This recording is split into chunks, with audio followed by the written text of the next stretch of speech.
Sudah setahun lebih, sistem pendidikan di Indonesia diterapkan berbasis daring. Guna mencapai mutu pendidikan, pembelajaran tatap muka merupakan salah satu solusi, namun dengan menerapkan protokol kesehatan COVID-19 secara ketat.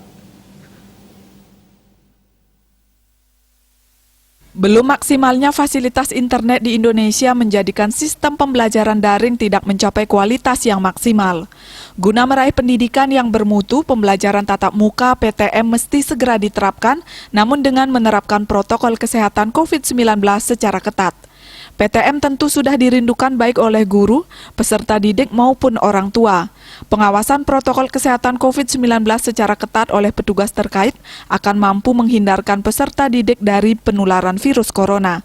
Hal tersebut diungkapkan oleh akademisi yang juga Rektor Universitas Mahadewa Indonesia Dr. Imade Suwarte. Saya berpendapat sangat mendukung kalau PTM itu dilaksanakan dengan syarat pemerintah tinggal mengkawal pelaksanaan prokes itu.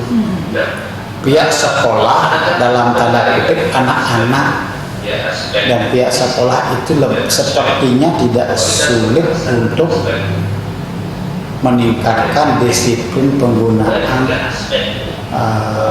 pelaksanaan prokes itu masyarakat sekolah. Kenapa? Karena guru kepala sekolah akan memberikan sanksi kalau tidak melaksanakan prokes secara ketat. Kalau saya tidak masalah, apalagi divaksin.